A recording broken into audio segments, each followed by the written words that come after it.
कि हम कबूतर ही जो तैबा के उड़ाने लग जाएं। क्या बात है भाई, हम कबूतर ही जो तैबा के उड़ाने लग जाएं, ये जहाजों के जो मालिक है ठिकाने लग जाएं। और पढ़ के दम कर दूं जो अकीदत से एक बार दुरूद, पढ़ के दम कर दूं जो अकीदत से एक बार दुरूद, शेर जंगल के मेरे पांव दबाने लग जाएं। और इतने औसाफ हैं मेरे आका में कि गिनती ही नहीं, इतने औसाफ हैं मेरे आका में कि गिनती ही नहीं।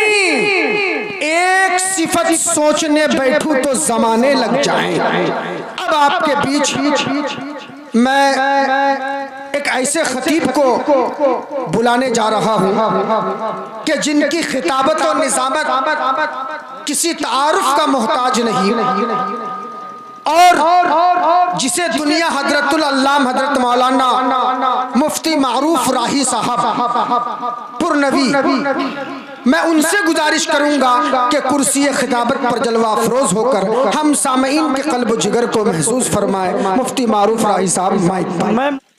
अस्सलामु अलैकुम व रहमतुल्लाहि व बरकातुहू। वालेकुम अस्सलाम व रहमतुल्लाह।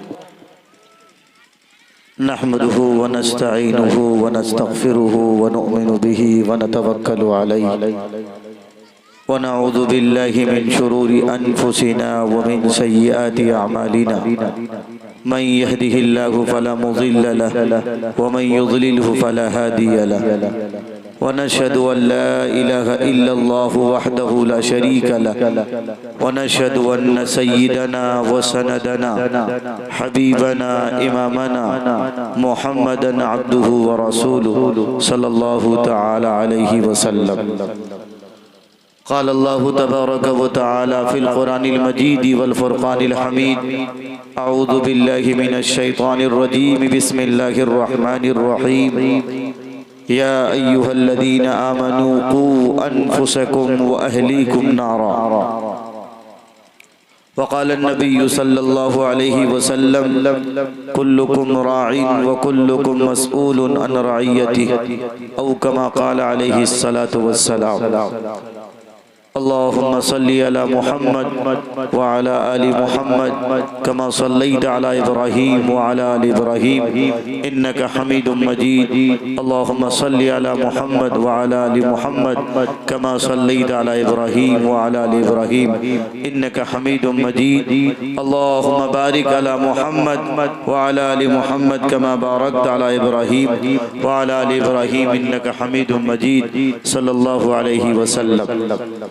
ये बुजुर्गों साथियों, मैंने जो कुरान करीम की आयत पढ़ी है जिसमें अल्लाह तबारक व तआला साफ साफ हमसे ये फरमाता है, ईमान वालों अपने आप को बचाओ जहन्नम की आग से। ईमान वालों अपने आप को बचाओ जहन्नम की आग से। इस बात में अल्लाह तबारक व तआला क्या फरमा रहा है आपको समझने और हम सबको समझने की ज़रूरत है। याद रखो, बाज़ दफ़ा हम सब की एक बहुत बड़ी कमी ये होती है, हमारे अंदर खुद बहुत सारी बुराइयां होती हैं लेकिन हम दूसरों को हिदायत देने की कोशिश करते हैं। अल्लाह हमसे ये मुखातब करके फरमाता है, ईमान वालों सबसे पहले अपने आप को बचाओ। इंसान जब अपने आप को किसी चीज से सेफ रखता है, महफूज रखता है, जाहिर है जब दूसरों को नसीहत करता है उसकी नसीहत कारआमद हुआ करती है, उसकी नसीहत दूसरों के दिल में घर कर जाया करती है। इसीलिए अल्लाह ने फरमाया सबसे पहले अपने आप को जहन्नम की आग से बचाओ।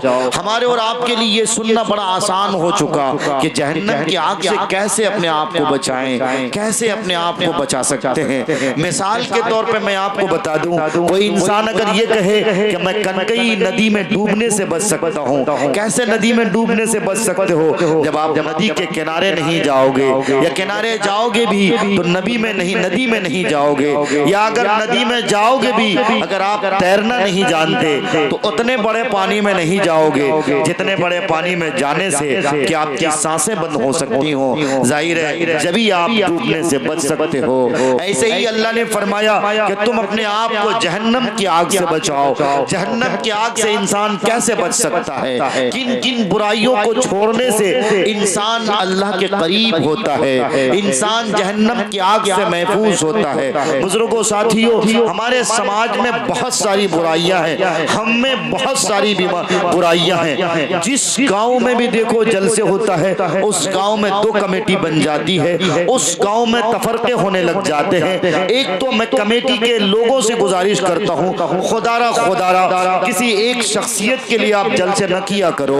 अगर आप किसी एक शख्सियत के लिए जलसे करते हो, ये लोगों मैं आपसे भी कहना चाहता हूँ, अगर आप किसी एक को टारगेट बनाकर जलसा सुनने आते हो, इसका मतलब ये है वो लोग जो उलमाए किराम के सफों में हैं उनकी बातें आपको अच्छी नहीं लगती, जबकि उनकी बातें नहीं हुआ करती हैं। अल्लामा इकबाल रहमतुल्लाह अलैह ने फरमाया, उन्हीं की महफिल सवारता हूँ, चिराग मेरा है रात उनकी, उन्हीं के मतलब की कह रहा हूँ, जुबा मेरी है बात उनकी। उलमा जब भी कोई बात बताते हैं, आपके सामने गुफ्तगू करते हैं, तकरीर की शक्ल में आपके सामने बात रखते हैं, जुबान तो किसी आलिम की हुआ करती है लेकिन बात अल्लाह की हुआ करती है, बात रसूलुल्लाह की हुआ करती है।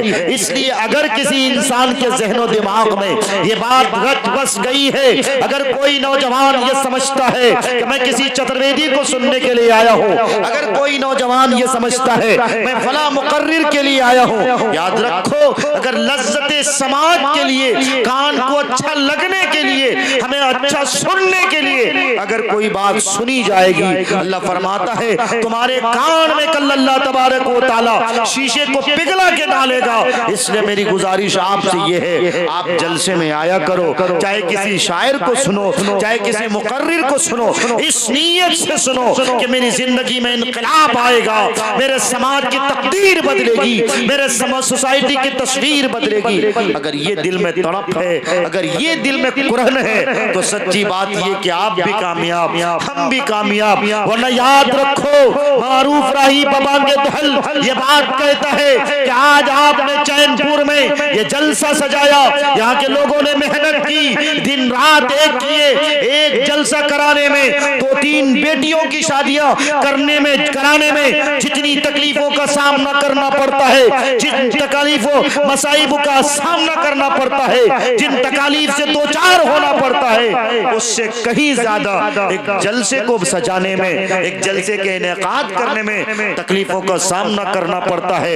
यहाँ तो मुखिया जी की अलग सुनेंगे, मेंबर साहब की अलग सुनना पड़ता है, सरपंच साहब अलग मुंह फुलाए बैठे हैं, हाजी साहब अलग मुंह फुलाए बैठे हैं, मास्टर साहब अलग मुंह फुलाए बैठे हैं, चौधरी साहब अलग मुंह फुलाए बैठे हैं। हर एक की एक बीमारी है बुजुर्गों साथियों, मेरा नाम इश्तिहार में क्यों नहीं आया? अगर मौलवी साहब भी हैं, उनका भी नाम जरा सा अगर नीचे आ जाता है, ऊपर को नहीं आता, वो भी अंगुष्ठे बदंदा होता है, उनको भी पारा गर्म हो जाता है, उन्हें भी गुस्सा आता है। याद रखो, हमारे समाज की यही बेहिसी, हमारे समाज की यही बुराई आज हमें इस पायदान पे खड़ा किया है। वरना हम तो वो थे जिधर जाते थे अपनी तारीख फतेह करते थे, फतेह नुसरत की तारीख हमारी होती थी, हम जिधर जाते थे वो मैदान हमारा होता था, हम जहां जाते थे अल्लाह तबारक व तआला की तरफ से मदद मेरे साथ हुआ करती थी। लेकिन आज मुस्लिम कौम बलक रही है, सिसक रही है, दर्दो कर्ब की ठोकरें खा रही है, लेकिन इस कौम को सुधरने की जरा भी फिक्र नहीं। क्या बूढ़े, क्या नौजवान, क्या बच्चे, क्या जवान, क्या औरतें, सबों के दिल में बस एक बात आई हुई है, मेरा नाम क्यों नहीं है, मेरी फोटो क्यों नहीं है, मुझे क्यों नहीं पूछा गया। याद रखो, खूब याद रखो, अगर कोई दीनी प्रोग्राम हो, अगर कोई दीनी मजलिस हो, अगर कोई दीनी महफिल हो, अगर कोई दीनी इजलास हो, आपको दावत मिले न मिले, आपको ये खबर लग गई कि फला जगह अल्लाह और उसके रसूल की मजलिस लगी है, अल्लाह और उसके रसूल से मुताल्लिक बातें होनी है, ईमान का ये करिश्मा होना था, ईमान का ये तकाजा था कि आप चले आते, आपके एक एक कदम पर एक नहीं, 2 नहीं, 10-10 नेकियां मिलती। ऐसी मजलिसों को, ऐसी महफिलों में जो लोग आते हैं, अल्लाह के रहमत के फरिश्ते उन्हें ढांप लिया करते हैं। लेकिन हमारी नीयत में खूट है, हमारे नीयत में कदूरत है, हम सिर्फ और सिर्फ नफ्स परस्ती के आदी हो गए, हमने सिर्फ अपने नफ्स का पूजा पाठ करना शुरू कर दिया, हम नफ्स के गुलाम बनते चले गए। यही वजह कि जब हम मरते हैं हमारी जुबान पे कलमा तक नहीं आता। बुजुर्गों साथियों, याद रखो, अल्लाह तबारक व तआला ने कुरान करीम में फरमाया, तुम्हारे दरमियान से खलफशार खत्म नहीं हो सकता, तुम्हारे दरमियान इंतशार खत्म नहीं हो सकता, तुम फलाहो बहबूदी के तरक्की के रास्ते को नहीं पा सकते, तुम तरक्की के मनाजिल तय नहीं कर सकते, उस वक्त तक नहीं कर सकते जब तक कि तुम अपनी जिंदगी को नबी पाक सल्लल्लाहु अलैहि वसल्लम की, नबी पाक सल्लल्लाहु अलैहि वसल्लम के तर्ज अमल पर न ढालो, उनके नक्शे कदम पर जब तक अपनी जिंदगी को न गुजारो, सहाबा को मेयारे हक न जानो, उनके तर्ज अमल पर उनकी जिंदगी को अपनी जिंदगी का आइडियल न समझो, उनको अपनी जिंदगी का कसौटी समझो, उनको अपनी जिंदगी का नमूना समझो। ईमान का थर्मामीटर आज कहां से आ रहा है? नौजवानों से पूछो, ईमान का थर्मामीटर उनके पास कैसा है? सलमान खान का है, शाहरुख खान का है, और पता नहीं कौन कौन से खान साहिबान और पता नहीं कौन कौन से लोग हैं। इन औरतों से पूछो, ईद का मौका आता है, ईद के मौके पे कितने ड्रेसेस आते हैं, कपड़े की दुकानें बगैर किसी भाई की है वो जान रहे होते हैं। कभी बाजीराव मस्तानी आता है, कभी डीएम ड्रेस आता है, कभी पीएम ड्रेस आता है, और पता नहीं कभी कभी करप टॉप आता है, पता नहीं क्या क्या आता है। याद रखो, ईद के मौके पे ईद अल्लाह ने क्यों दी थी? ईद अल्लाह ने इसलिए दी थी, तुमने रमजान के रोजे रखे, तुमने अपने नफ्स को गुलाम बनाया, तुमने मालिक के हकीकी के निजाम को फॉलो किया, तुमने गोया ये साबित किया कि भूखा रहना क्योंकि अल्लाह तबारक व तआला का हुक्म है, और अल्लाह के हुक्म के मुताबिक मैं भूखा रहूंगा, उसके मुताबिक मैं रोज इफ्तारी करूंगा, उसके मुताबिक मैं सहरी करूंगा। इंसान इतना जद्दोजहद करता है, इतनी मशक्कत करता है, लेकिन बावजूद इसके जब ईद का मौका आता है, ईद की खुशियां आती हैं, आपके यहाँ मेरे यहाँ मजदूर मजदूरी करने आता है, हम उसे मजदूरी देते हैं, 100 रुपए हो, 200 हो, 300 हो। याद रखो, ईद बुराई जिम्नन में बताए दे रहा हूँ, हमारे और आपके यहाँ ये है, अगर कोई मजदूर मजदूरी करता है हम उसे बहुत दौड़ाते हैं, बहुत दौड़ाते हैं साहब। मालदार लोगों के तो इतने बड़े टाल मटोल हैं, कान खोल कर सुन लो, अगर आपकी औकात मजदूरी कराने की नहीं है, अगर तुम्हारी औकात मजदूरी कराने की नहीं है, क्यों मजदूरी कराते हो? अगर तुम्हारे जेब में पैसे नहीं है, क्यों मजदूरी कराते हो? 250-300 की रकम, क्या इतनी रकम तुमसे नहीं बन पाती? तुम बाजार से एक एक दिन में एक एक किलो मछली खरीदते हो, खा लेते हो। तुम्हारे गांव में, तुम्हारे मोहल्ले में, तुम्हारे पड़ोस में अगर कोई गाय का गोश्त बेचने वाला हो, या अगर कोई भैंस ज़बह करने वाला हो, या कोई खस्सी ज़बह करने वाला हो, तुम्हें खबर लग जाती है, तुम फौरन गोश्त खरीद लेते हो। जेब में पैसा नहीं होता, तुम उधार लेके खरीद लेते हो। लेकिन क्या तुम इतने गिरे हुए हो, इतने निकम्मे हो, इतने बेहिस हो, इतने गिर चुके हो? एक मजदूर तुम्हारे पास मजदूरी करता है, मेरे नबी का फरमान है, मजदूर मजदूरी करे, उसका पसीना सूख न जाए उससे पहले उसे मजदूरी दे दो। लेकिन इन लोगों को क्या हो गया? ये मकई की खेती में मजदूरों से मजदूरी करवाते हैं, धान की खेती में मजदूरों से मजदूरी कराते हैं, चक्कर लगवाते हैं, अमीरों के दरवाजे के चक्कर लगवाते, आज आओ, कल आओ, परसों आओ, नरसों आओ, क्यों चक्कर लगवाते हो? शर्म नहीं आती तुम्हें? क्या मौत तुमने देखी है कि कब मौत आएगी? खुदा न करे, खुदा न करे, अगर किसी की मौत इस हालत में आ गई, उसे कभी कलमा नसीब नहीं हो सकता, उसकी शक्लें बिगड़ जाएंगी, कभी अल्लाह तबारक व तआला उसे माफ नहीं करेगा। आप क्या समझते हो? बुजुर्गों, साथियों, मैंने कुरान की आयत पढ़ी है, या अय्युहल्लज़ीना आमनू कू अनफुसकुम, अल्लाह कहता है कू अनफुसकुम, बचाओ अपने आप को, वअहलीकुम नारा। उसके बाद क्या फरमाया अल्लाह ने? अपने अहलो अयाल को, अइज़्ज़ा को, अकारीब को, रिश्तेदारों को, दोस्तों को, पड़ोसियों को, बस्ती वालों को, मोहल्ले वालों को, अक्सा के लोगों को और कॉलोनियों के लोगों को, इलाके वालों को दो दावत दीन की। बताओ लड़कियों को, ए लड़कियां, याद रखो, अगर तुम तालीम हासिल करती हो, अल्लामा इकबाल ने कहा तो था, अल्लाह से दूर करे तो तालीम भी फितना, इमलाक भी, जागीर भी, औलाद भी फितना, ना हक के लिए उठे तो शमशीर भी फितना, शमशीर ही क्या, नारे तकबीर भी फितना। आज मेरी तालीम फितना। हमारी बेटियां कोचिंग सेंटर जा रही हैं, क्या क्या गुल खिला रही हैं आपको नहीं पता। आप तो बच्चियों को ये सोचते हो को इनका भविष्य उज्जवल होगा, इनका मुस्तकबिल ताबनाक होगा, इनका आने वाला कल सुहागन होगा। ये सुहागन नहीं, ये ताबनाकी वाला दिन नहीं। एक वाकया सुनाऊंगा, आपके वो सही माने में आपके कलेजे मुंह को आ जाएंगे।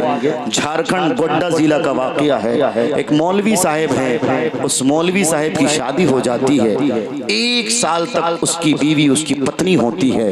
और याद रखो, इस्लाम में बीवी के लिए बनना सवरना जायज है। और एक बीवी को भी हुक्म दिया गया है कि शौहर के लिए मेकअप करना इबादत है, इबादत। माए बहनें, ज़िम्नन मैं आपसे गुजारिश करता हूँ, हमारे समाज की बहुत सारी बुराइयां हैं। उन बुराइयों में से एक बुराई ये भी है, अगर कोई लड़की पढ़ी लिखी होती है, दीनदार होती है, किसी मदरसतुल बनात से पढ़ के आती है, और वो लड़की ये कोशिश करती है कि शौहर के पास जाऊं तो थोड़ा बन सवर के जाऊं, चूंकि मेरे नबी का फरमान कि शौहर के पास जब लड़कियां जाएं, उनकी बीवियां जाएं, अपनी हुस्न से, अपनी अदाओं से अपने शौहर का दिल मुंह ले, अपने शौहर को अपना दीवाना बना ले, अपने शौहर को अपना गिरवीदा बना ले, ताकि उनका शौहर उनके अलावा किसी की तरफ उसकी निगाह न पड़े। लेकिन हमारी बदकिस्मती, हमारी माएँ बहनें, हमारी बेटियां शौहर के पास मैला कुचेला आती हैं, लेकिन जब किसी फंक्शन में जाती हैं, जब किसी शादी के प्रोग्राम में जाती हैं, किस कदर मेकअप करके जाती हैं, नेक के ड्रेसेस पहनती हैं, खुशबुएं लगाती हैं, रास्ते में अकड़ अकड़ के चलती हैं, इतरा इतरा के चलती हैं। इन्हें क्या मालूम कि दावत नज़ारा जुल्म है, दावत नज़ारा गुनाह है। तुम जो परफ्यूम छींट रही हो, तुम जो कपड़े पहन कर, नए कपड़े पहनकर अकड़ अकड़ के चल रही हो, तुम्हारे एक एक कदम पर फरिश्तों की लानत है, अल्लाह की लानत है, तुम्हारे नबी की लानत है, सहाबा की लानत है, बुजुर्गाने दीन की लानत है, अल्लाह वालों की लानत है। लेकिन इन माओ बहनों को कौन समझाए साहब? एक मक्कारी बताऊं मैं आपको, एक मक्कारी। हमारी माए बहनें अगर सुन नहीं है, बातें कड़वी हैं, लेकिन आपके हक में बहुत बेहतर बातें हैं। माफ कीजिएगा, मैं बहुत कड़वा बोलने का आदी हूँ, और क्यों न बोलूं, हमारे दीन ने कहा अल हक़्क़ु मुर्रुन, हक बात बोलो अगरचे लोगों को कड़वी लग जाए। हमारे यहाँ आपके यहाँ मैयत हो, मैयत के मौके पे आप देखिएगा औरतों की मक्कारी, इतनी मोहब्बत, भाई का इंतकाल, खालाजाद भाई का, मामूजाद भाई का, चचाजाद भाई का इंतकाल, उस इंतकाल के मौके पे अगर तुम्हें इतनी मोहब्बत थी, जिस हालत में थे बस इतना कर लेते कि वजू कर लेते, वजू करके चल देते। लेकिन नहीं, मेरी बहनें नहीं जाएंगी। क्या करती हैं? पहले बनाओ श्रृंगार करती हैं, बिल्कुल टनाटन साड़ी पहन के जाती है, जिसका क्रिज भी न टूटा हो, जो भी नया नया हो, जिसमें कड़कपन हो, ऐसे सूड़ी, ऐसे साड़ी पहन के जाएंगी, इतना सा बलोच पहन के जाएंगी। रास्ते में जाते जाते कहीं मौका मिल जाए तो पान भी खा लेंगी, मुंह लाल करके जाएंगी। जहां गली में गई मगरमच्छ के आंसू बहाना शुरू कर देती हैं। अल्लाह खैर करे, अल्लाह खैर करे। किस कदर रोना रोती हैं, बताओ। ये सच्ची मोहब्बत करने वाली औरतें हैं, ये तो झूठी मोहब्बत है। हमारी अकल को ये बात समझ में नहीं आती है, हमारी अकल को भी ये बात समझ में आना चाहिए। अगर तुम्हें सच्ची मोहब्बत होती तो बताओ, तुम इतने बनाओ श्रृंगार करती। याद रखो, ये बनाओ श्रृंगार यहीं पर बस नहीं, मक्कारी के लिए आंसू बहाती है, उसके बाद एक दूसरों के यहाँ घूमने जाती है, चाय नाश्ता करती है, गोश्त खाती है, एक दूसरों के यहाँ चाय पीती है। और तो और घर आके 2-4 औरतों की तो शिकायत कम से कम करती हैं। हाँ, फल्लन न जैनू एकटा बैदारो तने नहीं पूछील, एक खुदी सुपारो तने नहीं पूछील। इन बेहुदा औरतों से पूछो कि तुम ताजियत में गए थे कि किसी के अंडा ठूसने के लिए गए थे। इनसे पूछो कि तुम ताजियत में गए थे उस मरहूमा या उस मरहूम के दुआ के लिए गए थे, या तुम अपने पेट के पूजा के लिए गए थे। तुम इसलिए गए थे कि बूटियां दबाओ, तुम इसलिए गए थे कि तुम उबला उबला अंडा खाओ। नहीं मेरी बहनों, अपनी आदत को सुधारो, अपने आप को सुधारो। और ज़िम्नन बात आई है तो मैं एक बात और बता दूं, जब किस गांव में मैयत हो, आप सबसे गुजारिश है, आप सब वसीयत कर जाएं, एक वसीयतनामा जरूर अपनी औलाद को बता दें कि मेरे मरने के बाद मेरी शक्ल उन्हीं लोगों को दिखाना जिनसे मेरी शादी हराम है, हराम।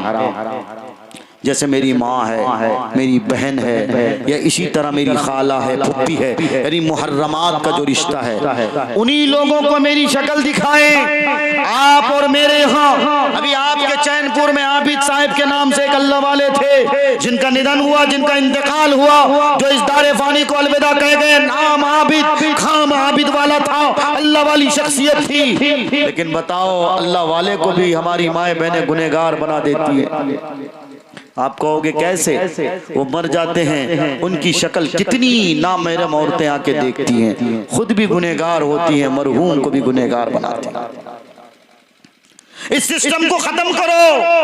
कब तक इस सिस्टम को बनाए रखोगे? और तो और जनाजा घर से तैयार होके निकल जाता, जनाजा गांव में तक जनाजा गांव तक पहुंच जाता है, वहां भी कुछ लड़कियां आती हैं, वहां भी कुछ औरतें आती हैं, कफन से मुंह उठा के दिखाया जाता है। बुजुर्गों, साथियों, आप ये क्यों नहीं समझते कि जो नेक लोग होते हैं, अल्लाह वाले होते हैं, जिनकी रूहें पाक होती हैं, उनके दिल में ये ख्वाहिश होती है कि मुझे जितना जल्दी कब्रिस्तान पहुंचा दिया जाए, उनकी ये ख्वाहिश होती है, लेकिन बाल बाल पे, कदम कदम पे उनकी शक्ल गैर महरम को आप दिखाकर उसे गुनहगार बना रहे हो, उसके अजाब में आप इजाफा करने वाले बन रहे हो। इसलिए अल्लाह के वास्ते आप चाहे जिस गांव से हो, मैं सारे साथी से गुजारिश करता हूं, इस गुनाह को अपने समाज से दूर करो। करोगे सारे साथी? इंशाअल्लाह सारे साथी ये काम करें इंशाअल्लाह। एक बात, दूसरी बात, बुजुर्गों, साथियों, उठने का माहौल न बनाएं, बिल्कुल इंशाअल्लाह मुख्तसर से वक्त में अपनी बात को खत्म करूंगा। मैंने एक हदीस पढ़ी, या कुल्लुकुम राइन व कुल्लुकुम मसऊलुन अन राइयती। मैं वाकई आपको सुना रहा था, झारखंड में मौलवी साहब की बीवी शादी के 1 साल हो गए, 1 साल के बाद देखो, मौलवी साहब हो, मास्टर साहब हो, कोई साहब हो, गलती तो बहरहाल गलती होती है। अल्लामा इकबाल मुफक्किर इस्लाम थे, अल्लामा इकबाल को यह भनक लगी थी कि एक जमाना आएगा जब मखलूत तालीम का निजाम उरूज पर होगा, खलत मलत तालीम, नौजवान लड़कियां, नौजवान लड़के एक साथ तालीम हासिल करेंगे। जब फिर इश्क के करंट लगने लगेंगे, इश्क का भूत लोगों में सवार होने लगेगा, इश्क का परवान चढ़ेगा, लोगों के दिलों में एक दूसरों से मोहब्बत पनपने लगेगी। नौजवान लड़के अपनी आंखों की सिकाई करेंगे, नौजवान लड़कियां अपनी आंखों की सिकाई करेंगे। यही दौर आज चल रहा है। मौलवी साहब को ये ख्वाहिश थी कि मेरी बीवी अच्छी पढ़ी लिखी हो जाए। उनकी बीवी हाई स्कूल पास किया, इंटर में एडमिशन कराया, फिर क्या हुआ, जिस कोचिंग सेंटर में अपनी बीवी को वो पढ़ने के लिए दिए थे, उसी कोचिंग सेंटर में राम नाम का एक लड़का था जो हिंदू धर्म से ताल्लुक रखता था, वो भी पढ़ता था। ये मौलवी साहब की बीवी, जिसका नाम पहले मुस्कान खातून था, अब तो पता नहीं कौन सी बीवी बन गई। अल्लाह खैर करे, अल्लाह मेरी बहन को हिदायत दे। बुजुर्गों, साथियों, मैं बता ये रहा था, कोचिंग सेंटर जाती है, राम कोचिंग सेंटर जाते हैं, दोनों में कंसल्टिंग होती है। और कुरान के नुक्ते नजर से मैं एक बात बता दूं आपको, हजरत मूसा का लक़ब क्या था? कोई साथी बता सकता है? हजरत मूसा का लक़ब क्या था? कलीमुल्लाह। हजरत मूसा का क्या लक़ब था? कलीमुल्लाह। कलीमुल्लाह का मतलब होता है तकल्लुम करना, अल्लाह से बातें करना। और कुरान का नुक्ता नजर ये है कि जब कोई किसी से बात करता है, बात जब बात पर आती है तो बात पर नहीं रुकती है, बल्कि बात दीदार तक पहुंच जाती है। जब हजरत मूसा अलैहिस्सलातु वस्सलाम की बात अल्लाह से रोजाना हुआ करती थी, तो हजरत मूसा की तड़प हुई, हजरत मूसा की ये ख्वाहिश हुई कि या अल्लाह, मैं आपको देखना चाहता हूँ, आपकी जियारत करना चाहता हूँ। हजरत मूसा की ये तड़प हुई, ये ख्वाहिश हुई, और अल्लाह से हजरत मूसा ने फरियाद की, दरख्वास्त की, मन्नत की, समाजत की, रिक्वेस्ट रखी। हजरत मूसा ने जब ये बात कही, अल्लाह फरमाता है, मूसा, तुम मुझे नहीं देख सकते, अगर तुम देखोगे तो जलकर राख हो जाओगे। लेकिन फिर भी मूसा ने अपनी दरख्वास्त जारी रखी, अल्लाह ने कहा ठीक है, कोहे तूर के दाएं साइड तुम खड़े हो जाओ, मैं अपनी हल्की सी तजल्ली रखूंगा। बहरहाल अल्लाह ने अपनी हल्की सी तजल्ली रखी। हजरत मूसा बेहोश गिर पड़े। मेरे भाइयों, मेरे बुजुर्गों, ऐसे ही मामला है, ये कुरान का नुक्ता नजर है और इसी नुक्ता नजर से पीर जुल्फकार नक्शबंदी दामत बरकत हमने लिखा है, जब कोई लड़का लड़की आपस में बात करती है, कोई लड़का किसी लड़की की तारीफ करता है कि मैं तुम्हारे बगैर नहीं रह सकता, तुम अगर मुझसे बात नहीं करोगी तो मैं मर जाऊंगा, मैं तुम्हारे बगैर जिंदा नहीं रह सकता। हजरत पीर जुल्फकार नक्शबंदी ने कहा, याद रखो ये मरने और जीने की बात नहीं, बल्कि इज्जत पे डाका डालने की बात है। जब कोई लड़का ये बात कहता है तो समझो कि तुम्हारी इज्जत उसे रास ना आई, समझो कि वो तुम्हारी इज्जत को तार तार करना चाहता है, समझो कि तुम्हारी इज्जत हया को, हजरत फातिमा की हया को वो नोचने का मुतमन्नी हो गया है, वो नोचने का मुकम्मल आदी बन चुका है। बुजुर्गों, साथियों, बात ऐसे ही बिगड़ती है। कोई लड़का लड़की एक साथ जाए, आप तो दे देते हो अपनी बिटिया के हाथ में एक बस्ता दे देते हो, एक बड़ा सा एंड्रॉइड फोन देते हो, अगर कहीं एक बेटी हो, अल्लाह खैर करे, इतने नाजो नखरे करते हो, बेटी जो कहती है, ये मन चला बाप, ये मन चला नौजवान उसका भाई, ये मन चला उसका बहनवी, सारे लोग कूटे जाओगे, सारे लोग मारे जाओगे, हम सारे लोग उस दिन मुजरिम कहे जाएंगे, क्योंकि हदीस के अल्फाज कुल्लुकुम राइन व कुल्लुकुम मसऊलुन अन रइयतिही, बाप भी जिम्मेदार होगा, बड़ा भाई भी जिम्मेदार होगा, अगर उसके चचा है वो भी जिम्मेदार होंगे। तुमने अपनी बेटी के हाथ में मोबाइल क्यों दिया, तुमने अपने बेटी के बहन के हाथ में, तुम इसको सेल फोन कहते हो, ये सेल फोन नहीं है, ये हेल फोन है, ये जहन्नम ले जाने का फोन है। इसी फोन से जहन्नम लड़कियां कमाती हैं, इसी फोन से नौजवान लड़के जहन्नम कमाते हैं। नौजवानों, मैं आपको राम का वो वाकया सुना रहा था, अपनी बहन मुस्कान खातून का वाकया सुना रहा था, सुनोगे कलेजे मुंह को आएंगे। होते होते मौलवी साहब की दोस्ती थी राम से, मौलवी साहब ने राम पर भरोसा किया। और मैं एक बात आपको बता दूं, आप मास्टर साहब हो या कोई कारोबारी हो, कुरान करीम का स्पष्ट ऐलान, बिल्कुल साफ सुथरा ऐलान, कोई तो झोल में बात करते हैं, मैं कोई झोल में बात नहीं करता। कुरान करीम ने फरमा दिया, ला यत्तखिदिल मोमिनून अल काफिरीन औलिया मिन दूनिल मोमिनीन, कभी भी मोमिनों का दोस्त ये कुफ्फार और मुश्रिकीन हो ही नहीं सकते। आप उनकी दोस्ती में इतने मगन मत हो जाओ कि होली में अपनी नौजवान बेटियों को भेज दो, होली में अपने नौजवान बेटों को भेज दो। अगर तुम्हारी बेटी, अगर तुम्हारा बेटा जाता है, उससे पूछो कहाँ गए, क्यों गए, कब गए, कितने बजे गए, कितने बजे आए। लेकिन हमें और आपको तो ये फिक्र ही नहीं होती, बल्कि हम लोग क्या कहते हैं, अरे ये हिंदुस्तान है, इस हिंदुस्तान में मिलजुल के रहना चाहिए, इस हिंदुस्तान की गंगा जमनी तहजीब है। क्या गंगा जमनी तहजीब के सब ठेके हमी ने ले रखे हैं? गंगा जमनी तहजीब के सारे ठेके हमी ने पाल रखे हैं। हाँ, मेरे दिल में हिंदू भाइयों के लिए बड़ी मोहब्बत है, दुआएं करते हैं उनके लिए कि अल्लाह उन्हें हिदायत दे, लेकिन इस मोहब्बत का मतलब ये भी नहीं कि हम उनके हाथ में अपनी नौजवान लड़कियों को दे दें, हम अपने हाथ में अपने नौजवान लड़कों को दे दें, उन्हें आवारा गश्ती पे उतार दें, उनके होली के प्रोग्रामों में, होली के फंक्शन में अपनी लड़कियों को भेज दे। एक कोचिंग सेंटर में तुम्हारी बेटी पढ़ती है, उसका बेटा पढ़ता है, इसका कतई मतलब ये नहीं होता कि तुम्हारी बेटी उसे सेलिब्रेट करेगी, तुम्हारी बेटी उसको लेके जाके मिठाई खिलाएगी। अगर तुम इसी को हिंदुस्तान की गंगा जमनी तहजीब समझते हो, अगर तुम समझते हो यही लोकतंत्र है, अगर तुम समझते हो यही हिंदुस्तान की खूबसूरती है, अगर तुम समझते हो यही हिंदुस्तान की संस्कृति है, तो तुम्हारी अकल पे पर्दे पड़े हैं। मेरे नबी ने फरमाया, यहूदियों के साथ भी तुम उसने सलूक करो, अगर तुम्हारा पड़ोसी यहूदी क्यों ना हो, उसके साथ भी मोहब्बत के साथ पेश आओ। लेकिन इसका मतलब ये नहीं कि ईमान का सौदा कर जाओ।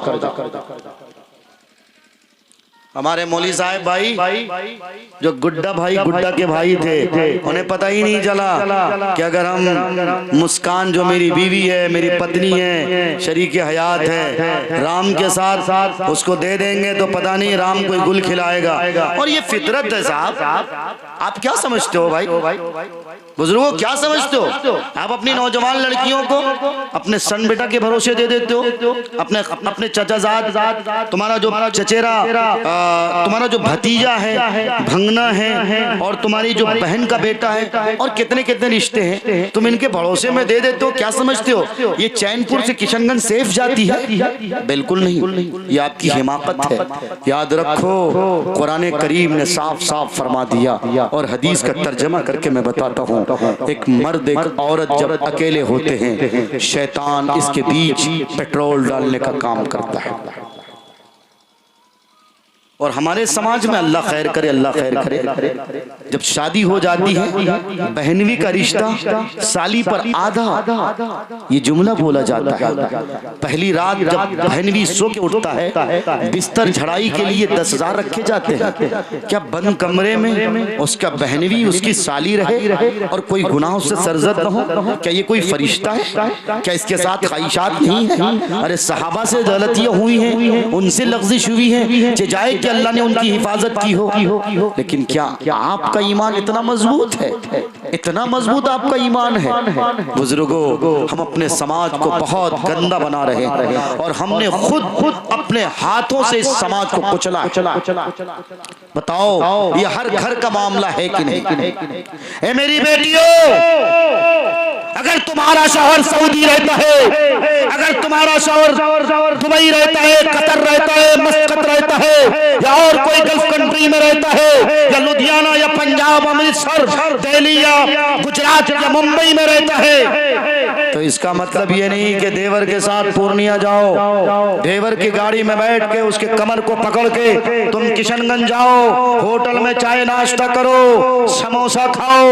अगर तुम ऐसा करते हो तो फिर क्यों मेरे नबी ने फरमाया था अल कौरु मौतुन, मेरे नबी ने फरमाया ये भाभी और देवर का रिश्ता ये मौत से ज्यादा खतरनाक है। मौत आएगी, मर जाएंगे, अल्लाह के हुजूर हाजिर हो जाएंगे, लेकिन खुदा न खास्ता मरने से पहले अगर ईमान छिन गया तो हम न दीन के रहे न दुनिया के रहे। इसलिए मेरे नबी ने फरमाया अल कौरु मौत, ये भाभी और देवर का रिश्ता मौत से ज्यादा खतरनाक है। एक लड़की के लिए पता है आपको सबसे मुश्किल घड़ी कौन सी है? हर जगह से अगर इज्जत बचा भी ले, लेकिन घर में उसे अपनी इज्जत बचाना बहुत बड़ा मसला। अभी हाल ही में उत्तर प्रदेश की एक रिपोर्ट आई है, गालिबन मेरठ के अतराफ का कोई जिला है।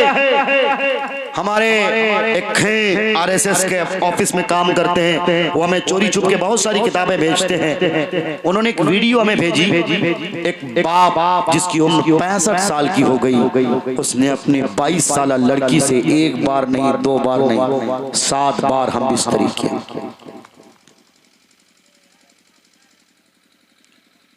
उम्र 65 साल की हो चुकी, बेटी की उम्र 22 साल या 25 साल बताई जाती, अभी उसे उम्र कैद की सजा मिल गई।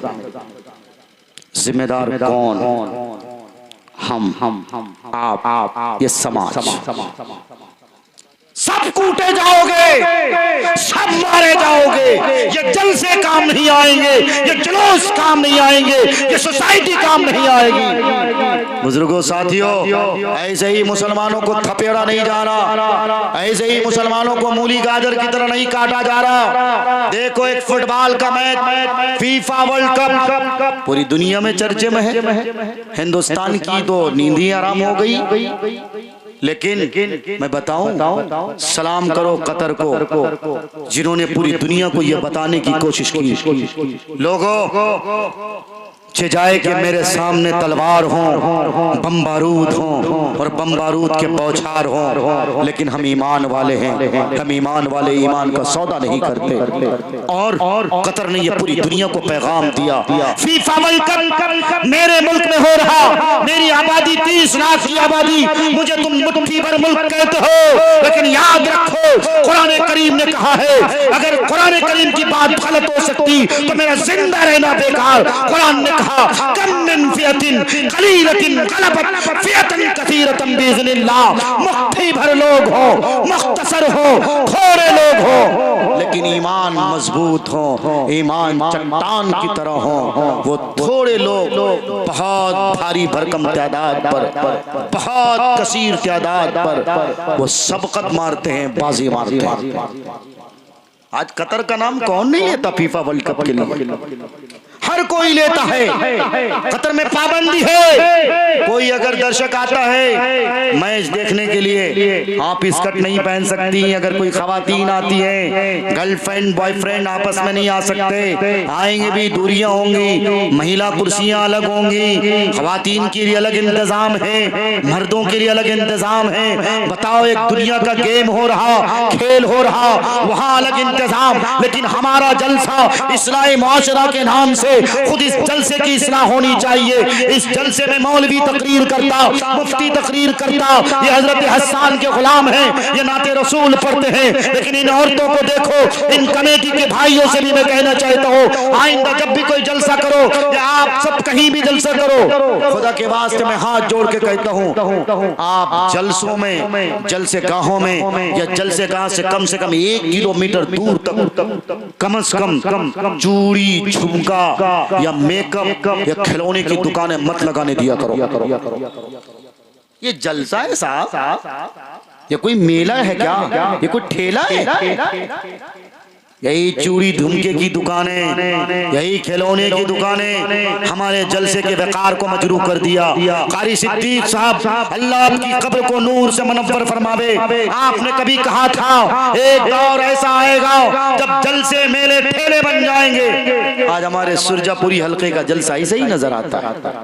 हमारी माएं बहनें जलसे के दिन नए नए कपड़े पहनती हैं, हाफ स्कर्ट पहनती हैं। अल्लाह खैर करे, शौहर के पास मेकअप करके जाना चाहिए, वहाँ लिपस्टिक लगा लेते तो अच्छा होता, वहाँ अगर चूड़ियां जरा झनकार वाली पहन लेते, शौहर को अपना दीवाना बना लेती, क्या अच्छा होता। तुम्हारी रात इबादत में गुजर जाती। हदीस के अल्फाज हैं, अगर कोई बीवी मेकअप करके आती है, अगर कोई बीवी मेकअप करके बन सवर के आती है, स्मार्ट बन के आती है, अपने शौहर को अपना दीवाना बना लेती है, फिर फजर के वक्त अपने शौहर पर पानी के बौछार मारती है, शौहर को प्यार से पैर दबाकर उठाती है, खुद भी फजर की नमाज पढ़ती है, शौहर को भी फजर की नमाज पढ़ने की दावत देती है, पूरी रात उसकी इबादत में गुजर जाती।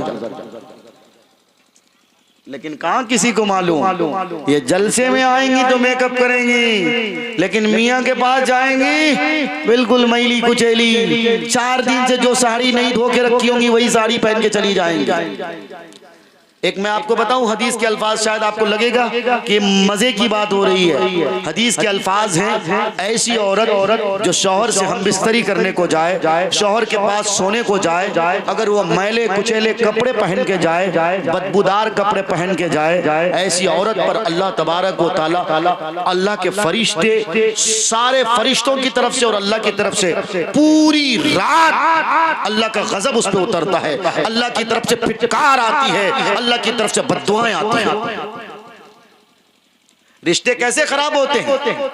औरतें अक्सर, मर्द का हाल ये कि अक्सर बेशतर उन्हें अपनी बीवी अच्छी नहीं लगती, उनको भाभी अच्छी लग जाती है, पड़ोसन अच्छी लग जाती है, दूसरी की बीवी अच्छी लग जाती है, दूसरी की बहन अच्छी लग जाती है। क्यों लगती है? इसके पीछे सबसे बड़ा रीजन, सबसे बड़ा कारण हमारी माँ बहनों का भी है।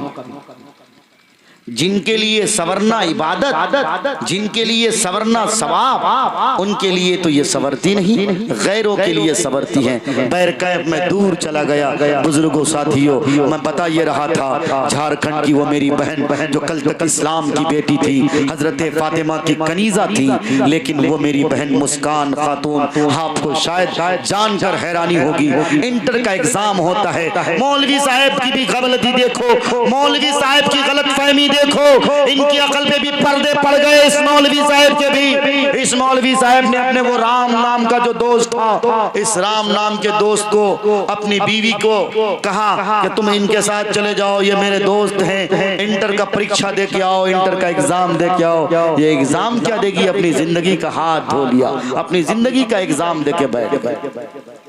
फिर पता है आपको, उसके बाद अल्लाह खैर करे, वो लड़की का जो बयान आता है, वो लड़की पता है क्या बयान देती है, वो लड़की बयान देती है कि मैं इस्लाम धर्म को किसी के दबाव में नहीं छोड़ी हूँ, बल्कि मैंने हिंदू धर्म का स्टडी किया, हिंदू धर्म को पढ़ा, यहाँ औरतों को सम्मान मिलता है, औरतों का एहतराम होता है, और इस्लाम के खिलाफ उस लड़की ने अनाप शनाप बकना शुरू किया। इस्लाम ऐसा धर्म जो पर्दों में रहने को कहता, आज़ादी नहीं देता, औरतों के हुकूक नहीं देता।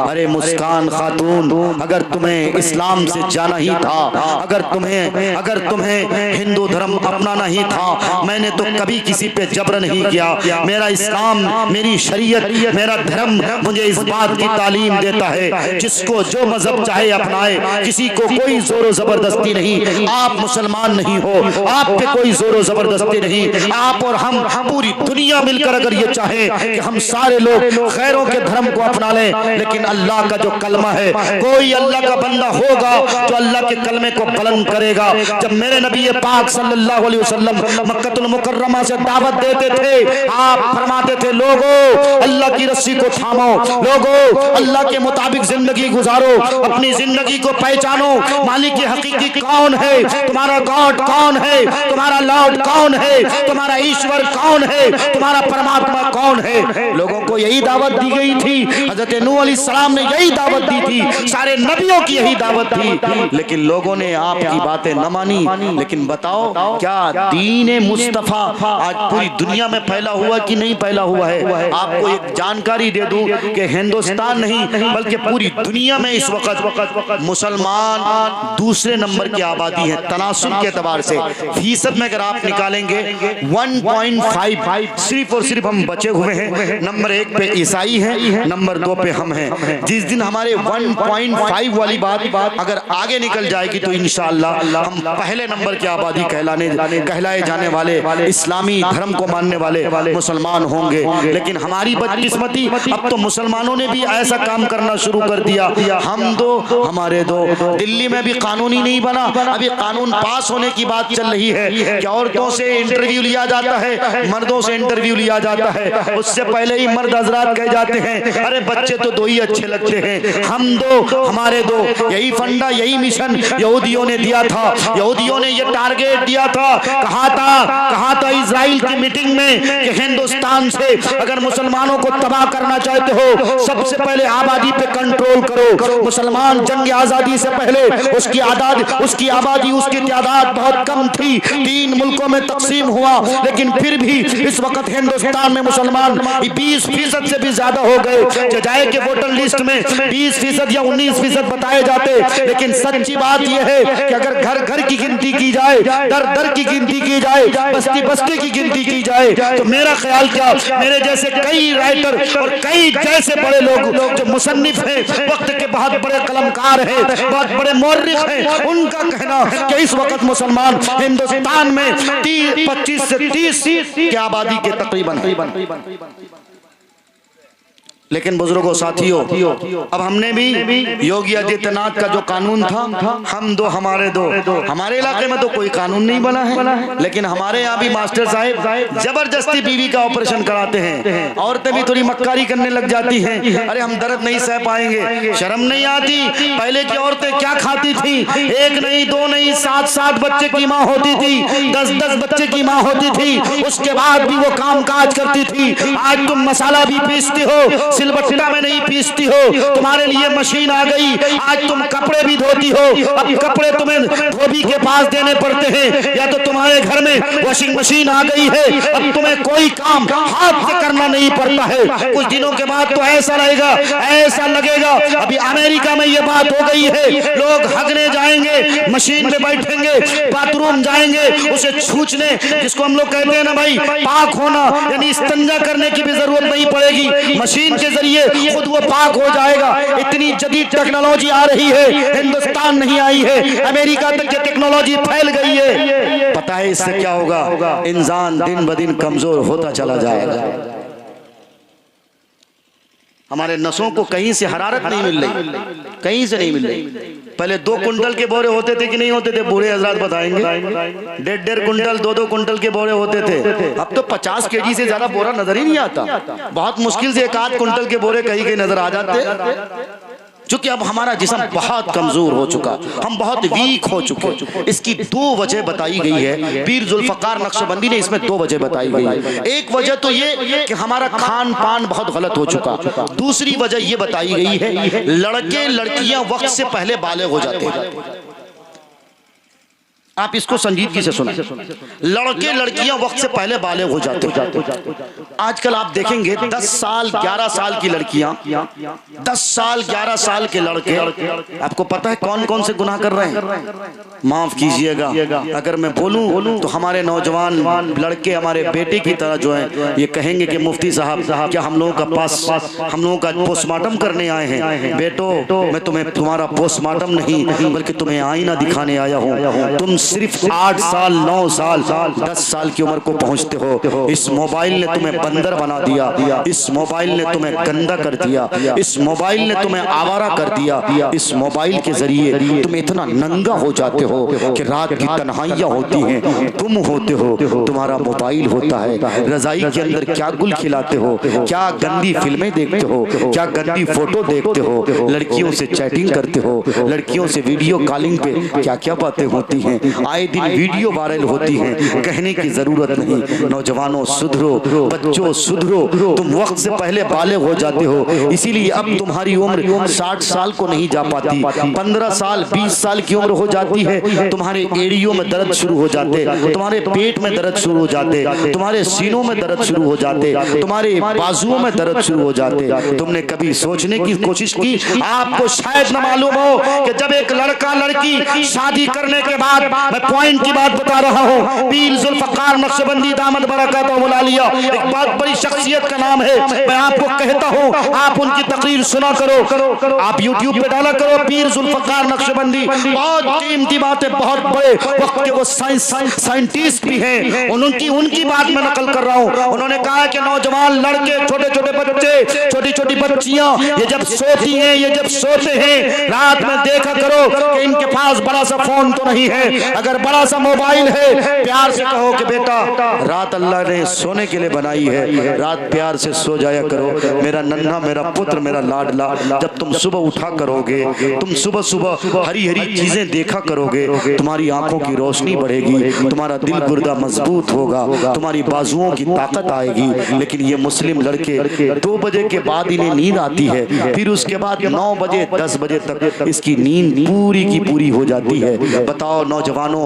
हदीस के अल्फाज हैं कि सूरज निकलने के बाद तक अगर कोई सोता है, सबसे पहले फरिश्ते जो रहमत के फरिश्ते, रोजी वाले फरिश्ते होते हैं, वो रोजी लेकर जाते हैं, मायूस होकर आपके दरवाजे से वापस आ जाते हैं। खैर व बरकत का दरवाजा आपका बंद होता, इसलिए आपका नाम रजिस्टर में दर्ज नहीं होता है। एक बात। दूसरी बात ये कि सूरज निकलने के बाद जब कोई उठता है, उसके चेहरे पे नहुसत तारी होती है। जब कोई सुबह फजर की नमाज पढ़ने के लिए उठता है, आप देखोगे कि उसके चेहरे पे नूरानियत होती है, उसे जल्दी चश्मा लगाने की जरूरत नहीं होती, आंखों की रोशनी तेज होती है। लेकिन इन आंखों की रोशनी कहाँ तेज होगी साहब? इन आंखों ने तो सिर्फ लड़कियों को देखना, इन आंखों ने तो सिर्फ मोबाइल में रजाई के अंदर, कंबल के अंदर गंदी गंदी फिल्में देखना। नौजवानों याद रखो, जिसे तुम अपनी जिंदगी समझते हो, जिसे तुम समझते हो कि अय्याशी का अड्डा यही है, जिंदगी गुजारने का तरीका यही है, हम इसीलिए पैदा किए गए। तुम हाथ से जना करते हो,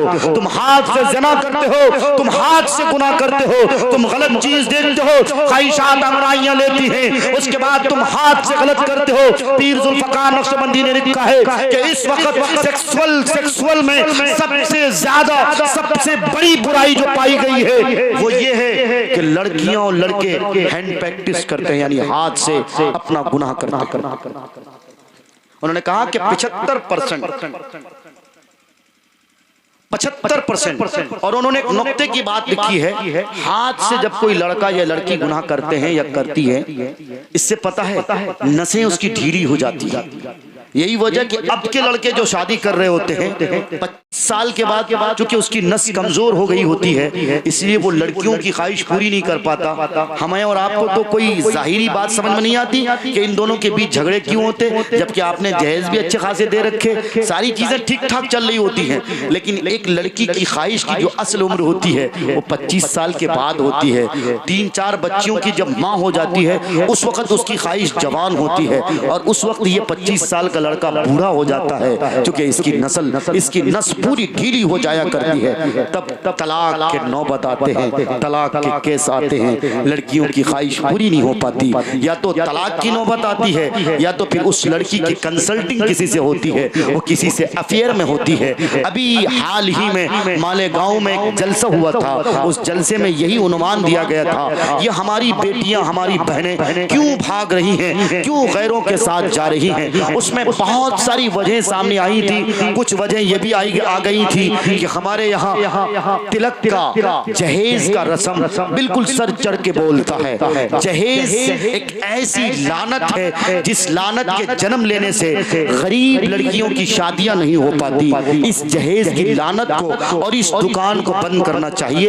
एक नुक्ते की बात मैं बता रहा हूँ, आप थक तो नहीं गए? अगर थक गए हो तो हाथ उठा के बता दीजिएगा। अगर आप नहीं थके हो तो एक बार पूरा मजमा कहिए सुभान अल्लाह माशाअल्लाह। इसका मतलब ये है कि मैं चरिन परिन को नहीं सुना रहा, बल्कि मेरी बात आप पेशानी की आंख से सुन भी रहे हैं और पेशानी की आंख से देख भी रहे हैं। अल्हम्दुलिल्लाह। अल्लाह आप सबके मिल बैठने को, हम सबके मिल बैठने को कबूल करे। बुजुर्गों साथियों में बता ये रहा था, एक पॉइंट की बात ये बताई गई है कि उसमें सबसे ज्यादा जो बातें कही गई वो ये है कि जहेज की लानत हमारे समाज में बहुत ज्यादा पाई जा रही। बताओ पाई जाती कि नहीं पाई जाती? हम लड़कियों को तरका नहीं देते, जो चीज वाजिब है उस चीज से लड़कियों को हम महरूम करते हैं, जो चीज नहीं है उस चीज को हम ऐड करते हैं, शरीयत का हिस्सा बनाते हैं। याद रखो, जो कोई शरीयत को अपनी अकल के मुताबिक चलाने की कोशिश करेगा वो बर्बाद होकर रहेगा, वो समाज तबाह होगा, वो सोसाइटी तबाह हो जाएगी। तो नंबर 1 पे हम और आपकी एक जिम्मेदारी ये होनी चाहिए कि जब आप बेटी की शादी कराएं उसी वक्त ही बेटियों के हिस्से या तो अलग कर दें, या कम से कम जो चीज खुशी खुशी बगैर कर्जा लिए हुए आप दे सकते हो, खुशी खुशी आप उतनी ही चीज दें। कर्जा लेने की जरूरत न पड़े। ये न हो कि फातिमा की बेटी, फातिमा की शादी हो रही है, फातिमा के अब्बू अपने उनके मामू से 2 लाख, उनके चचा से 2 लाख, फला से 5 लाख, इतनी रकम कर्ज लेके अपनी बेटी को जहेज दे रहा, और ये लड़का अपनी जिंदगी तो बर्बाद कर ही रहा है, उसके साथ साथ उसका जो बाप है, उसका बाप हमारे यहाँ इस्तिलाह में एक बात ये कही गई कि ये बहुत बड़ा मुहज्जब फकीर है। क्या कहा गया है? ये बड़ा मुहज्जब फकीर है। क्यों मुहज्जब फकीर कहा गया? इसलिए कि जो समधी और समधी का रिश्ता होता है ना, वो बड़ा तालमेल वाला रिश्ता होता है। समधी से कहेंगे, ए समधी साहब, अगर आप अपनी बेटी को भैंस नहीं दीजिएगा, आपकी बेटी जो दूध पीने की आदत बनी हुई है, कहाँ से दूध पिएगी? भाई भैंस दीजिएगा तो आप ही की ना बेटी दूध पिएगी।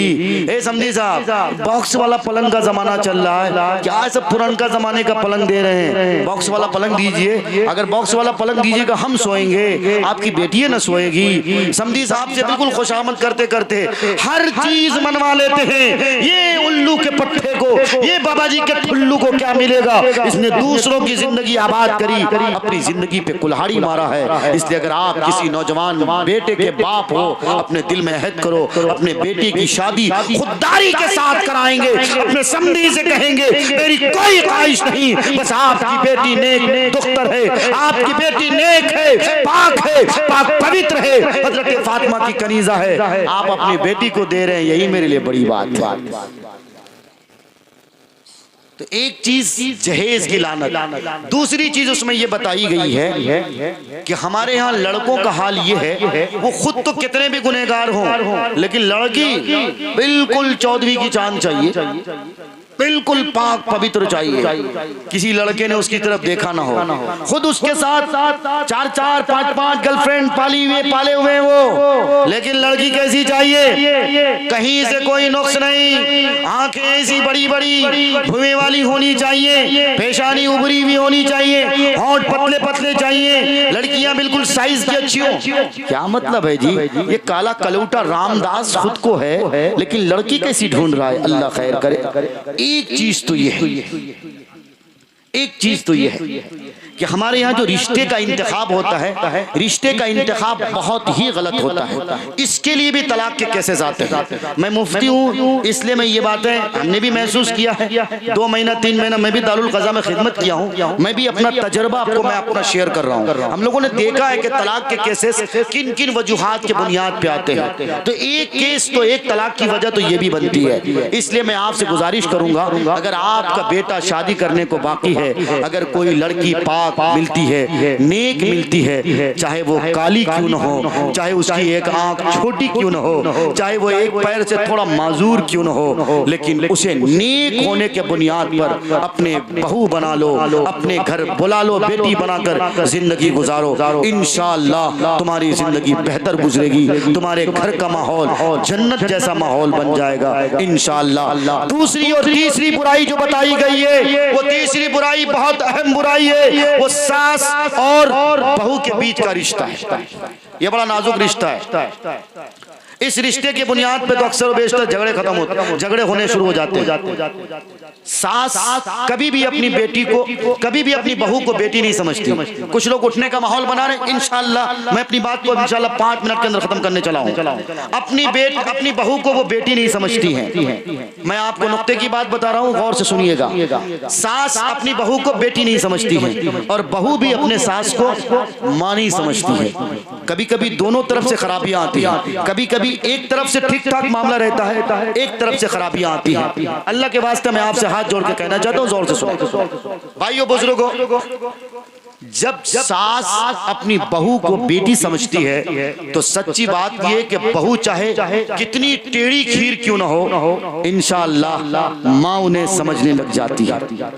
लेकिन सास बेटी भी सो रही होती है, बहू भी सो रही होती है, बेटी को तो कहती है बिटिया के सर में दर्द है, लेकिन बहू सो रही होती है तो बहू को वो क्या कहती है, अरे ये तो जब से घर में आई है पता नहीं लेटे लेटे रहती है, इसका शौहर इसका गुलाम बन चुका है। जब इस तरह के अल्फाज बहू सुनती है ना, तो फिर उसे 36 का आंकड़ा आ जाता है, बिल्कुल 11,000 का तार उसे लग जाता है। फिर उसके बाद रिश्ते में दरार पैना शुरू हो जाता है। और एक लड़के के लिए, अल्लाह, मैं भी शादीशुदा हूं, मुझे भी कभी कभी ऐसे मरहले आते हैं। एक लड़के के लिए एक घड़ी ऐसी होती है, एक मौका ऐसा होता है, जो शादीशुदा हजरात हैं आप भी इस बात को समझ रहे होंगे। एक मौका ऐसा आता है जब उसे फैसला कर पाना बड़ा मुश्किल होता है, लेकिन लड़के की अक्लमंदी और लड़के की सूझबूझ उसी मौके पे। वो कौन सा मौका है पता है आपको? वो मौका है जब माँ कहे कि तुम जोरू का गुलाम हो, और जब जोरू कहे कि तुम सिर्फ माँ की मानते हो, मेरी कभी नहीं सुनते हो। जब भाई उधर फूल के रहे और बहन इधर फूल के रहे, तब एक लड़के के लिए इंसाफ करना और एक लड़के के लिए सही डिसीजन और सही फैसला ले पाना बड़ा मुश्किल काम हो जाता है। अगर बीवी के सामने माँ को कुछ कह दिया, माँ जिंदगी भर के लिए नाराज, और ऐसा काम तो बहरहाल कभी किसी को नहीं करना चाहिए, क्योंकि माँ नाराज तो सब कुछ नाराज, माँ राजी तो सब कुछ राजी। मेरे नबी ने फरमाया, एक सहाबी का वाकया है, एक सहाबी की रूह नहीं निकल रही थी। वो सहाबी की माँ अगरचे काफिरा थी, ईमान वाली नहीं थी, लेकिन सहाबी की रूह नहीं निकल रही थी। पता चला, सहाबी से पूछा गया कि तुमसे कौन कौन नाराज है? वो सहाबी रसूल ने कहा, मेरी माँ ईमान वाली नहीं है, मैंने एक बार ईमान लाने को कहा था, वो कुछ झड़प के बात करने लगी, मैं भी कुछ झड़प के बात करने लगा। तो मेरे नबी ने फरमाया, अच्छा अब मुझे पता चला तुम्हारी माँ नाराज है, इसलिए तुम्हारी रूह नहीं निकल रही है। माँ को बुलाया गया। मेरे नबी ने फरमाया, ऐ मेरी माँ ये बताओ, तुम्हारे बेटे को अगर कोई आग में डाले तुम पसंद करोगी?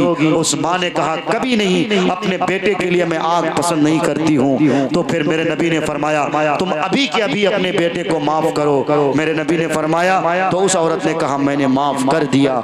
जब मेरे नबी के कहने के मुताबिक उस औरत ने माफ कर दिया, तब उस सहाबी रसूल की रूह निकल गई। मालूम यह हुआ कि माँ अगर काफिरा क्यों न हो, माँ अगर ईमान वाली गैर ईमान वाली क्यों न हो, लेकिन अगर माँ नाराज हो तो आपकी रूह नहीं निकलती है, आपको कलमा नसीब नहीं होता है। मैं कह ये रहा था कि बीवी के सामने माँ को भी नहीं डांटना, और माँ के सामने बीवी को भी नहीं डांटना, और बीवी के सामने बहन को भी नहीं डांटना, और बहन के सामने बीवी को भी नहीं डांटना, बीवी के सामने भाई को भी नहीं डांटना, और भाई के सामने बीवी को भी नहीं डांटना।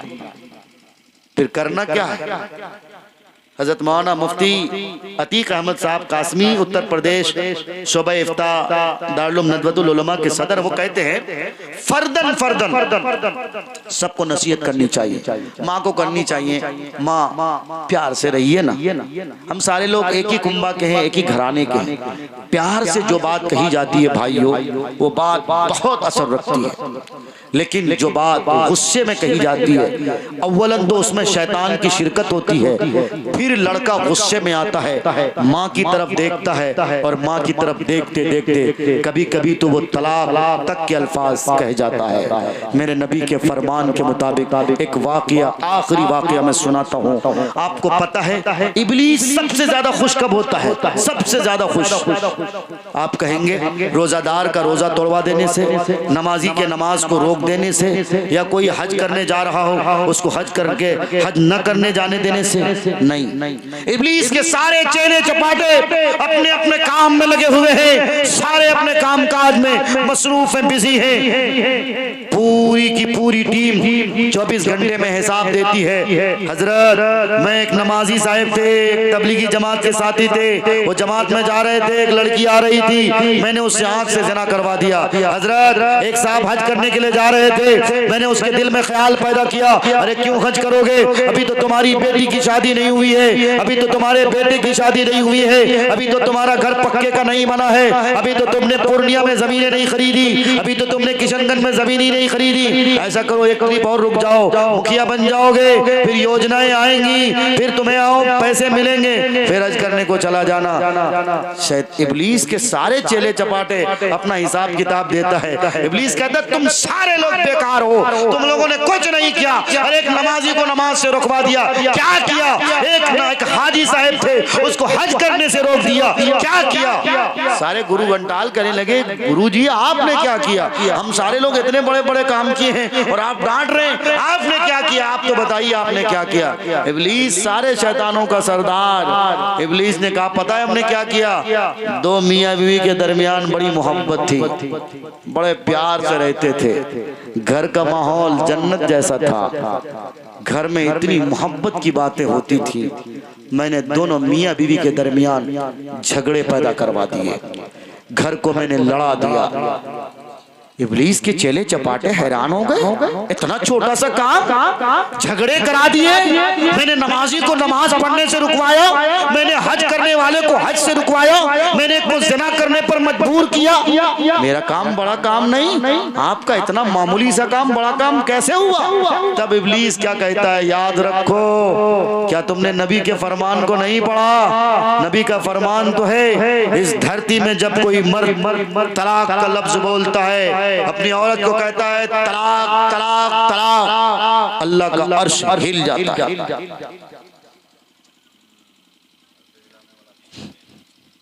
जी, अब जब अर्श को हिला जाता है फिर इससे बड़ी बात कोई नहीं हो सकती। इब्लीस ने आगे कहा, ए मेरे पीरोकारो पैरोकारो, याद रखो, अगर दरख्त को बड़ा करने से रोकना हो, अगर दरख्त को फलदार दरख्त बनने से रोकना हो, टहनियां काटने से दरख्त नहीं मरेगा, जड़ें काटना पड़ेंगी, जड़ें काटना पड़ेंगी। इसलिए मैंने औरत और मर्द के बीच में झगड़े कराए ताकि इसके नुत्फे से जो बच्चा पैदा हो वो भी अपने माँ बाप को झगड़ता हुआ देखे, वो भी अपनी बीवी से झगड़ने वाला हो जाए, वो भी अपने शौहर से झगड़ने वाला हो जाए। इसीलिए इब्लीस ने कहा सबसे बड़ा काम ये है। तो इंशाअल्लाह अपने घर के माहौल को बेहतर बनाएंगे सारे साथी इंशाअल्लाह। मैंने आपसे कुछ गुजारिशात की हैं, गुजारिशात तो और थी, लेकिन यकीन जानो आप न होने की वजह से आपके कुछ लोगों के तो बहुत सुनने के मूड में बिल्कुल बैठे हैं, लेकिन कुछ लोग नहीं हैं। इंशाअल्लाह फिर कभी मौका मिला,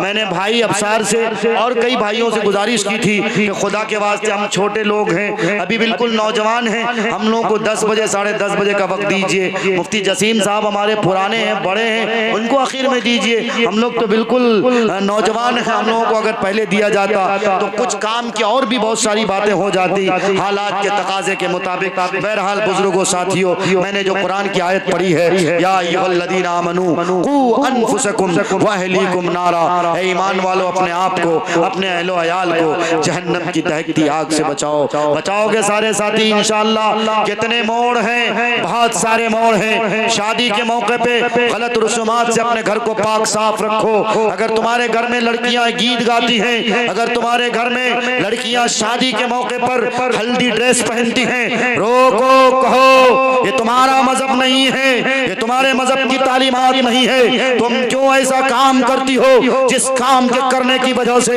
वजह कायनात, तख्लीक़ कायनात, सय्याह ला मकाम, मतलूब कायनात, मकसूद कायनात, महबूब कायनात, सरवर कायनात की रूह को तकलीफ पहुंचे। तुम क्यों ऐसा काम करती हो जिस काम के करने की वजह से आयशा की रूह को तकलीफ पहुंचती है, हज़रत फातिमा की रूह को तकलीफ पहुंचती है।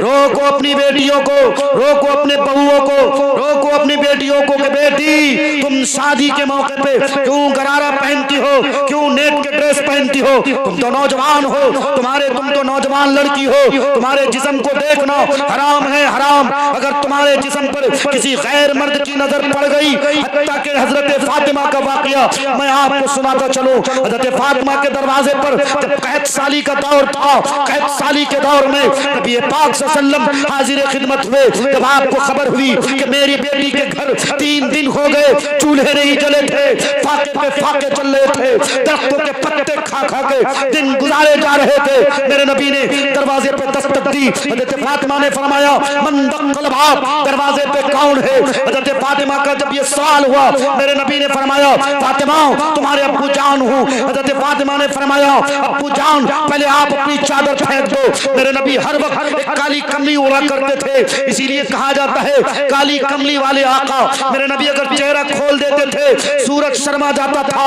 चांद शर्मा जाता था।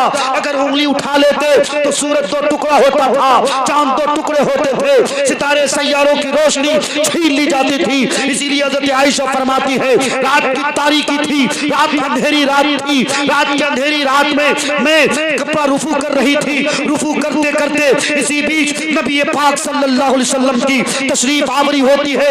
आप अपनी काली कमली को, आप अपनी चादर को अपने चेहरे से उतारते हैं, चेहरे से निकालते हैं। चेहरे को उतारना था, सुई मेरी गिर गई थी, मैं ढूंढते ढूंढते परेशान हो गई थी, हैरान हो गई थी, सुई नहीं मिल रही थी। लेकिन इत्तेफाक की बात ये कि मेरे नबी के चेहरे अनवर की जो ही ज़िया पहुंचती है, जो ही रोशनी पहुंचती है, सुई अपनी जगह जगमगाने लगती है। इसीलिए मेरे नबी पाक सल्लल्लाहु अलैहि वसल्लम ने काली कमली फेंकी, हजरत फातिमा पर्दे में आई। उसके बाद जब हजरत फातिमा दरवाजा खोलती है, मेरे नबी फरमाते हैं बेटी तुम कभी दरवाजा खोलने से पहले कोई सवाल नहीं करती थी, लेकिन आज क्या माजरा है बिटिया, क्यों सवाल कर गई? हजरत फातिमा ने फरमाया बेटियों माँ बहनों अगर तुम हो या अगर नहीं भी हो, मेरी बात तुम तक पहुंच रही है। तुम 70,000 के ड्रेस खरीद कर, तुम 10-10 हजार के ड्रेस खरीद कर, तुम 2-2 1-1 हजार के ड्रेस खरीद कर तुम अटैची को बंद करके रखती हो।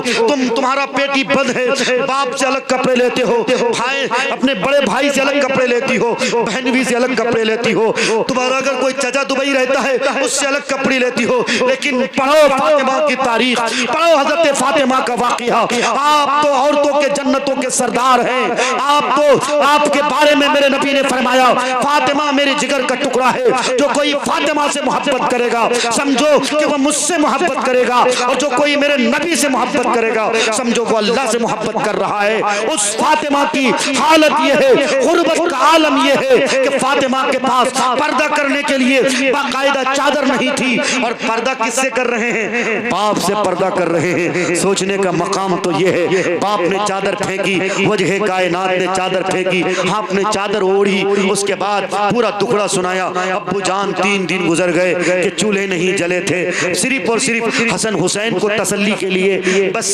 हाँ चूल्हे पे डेगची रखती हूँ, पानी खौलता है, हुसैन को तसल्ली देती हूँ, बेटा हुसैन कुछ ही देर में खाना बन जाएगा, बेटा हसन कुछ ही देर में खाना बन जाएगा। डेगची में कुछ नहीं अब्बू जान, पतीली में कुछ नहीं अब्बू जान। मेरे नबी का फरमान होता है, बिटिया मुसल्ला बिछाओ, बिटिया मुसल्ला बिछाओ। हजरत फातिमा मुसल्ला बिछाती हैं, फिर बिछाने के बाद नमाज पढ़ती हैं। मेरे नबी फरमाते हैं, बिटिया मुसल्ला उठाओ। मेरे नबी मुसल्ला उठाते हैं, उसके बाद देखते क्या है, मुसल्ले के नीचे हीरे जवाहरात भरे पड़े।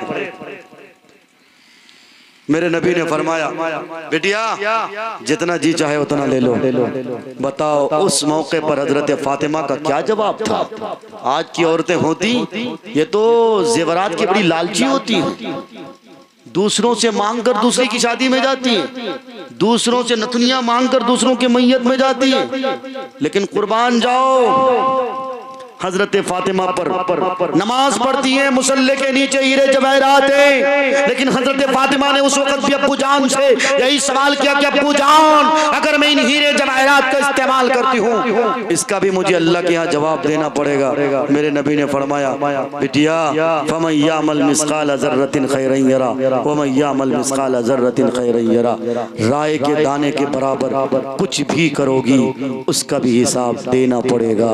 याद रखो, तुम दुनिया के कैमरे में सारी चीजों को कैद कर लेते हो, लेकिन इस कैमरे को जिसने बनाया उसके बारे में तुम सोचते हो, लेकिन उसको जिसने बनाया कभी उसके बारे में भी सोचते हो।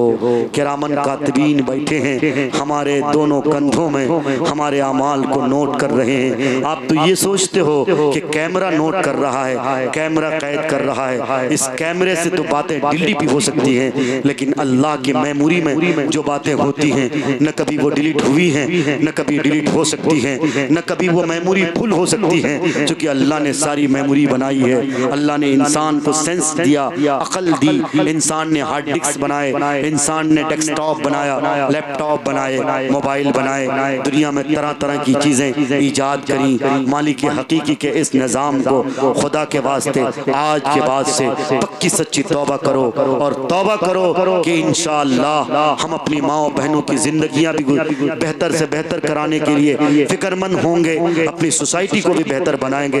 बनाते हो इंशाअल्लाह, वादा करते हो सारे साथी इंशाअल्लाह हमारे यहाँ शादियां होंगी, गलत रसूमात से पाक होंगी, हमारी बेटियां कोचिंग सेंटर जाएंगी, हम उस पर ध्यान देंगे। अगर कोई गैर मुस्लिम का कोचिंग सेंटर है, मैं आपसे कहता हूँ बातें कड़वी लग सकती हैं, आप अपनी बच्चियों को ऐसी तालीम हरगिज न दो, हरगिज न दो। आप ये कह जाओगे कि वो तो अच्छा नेचर का है, आप दिल को नहीं देख के आए हो।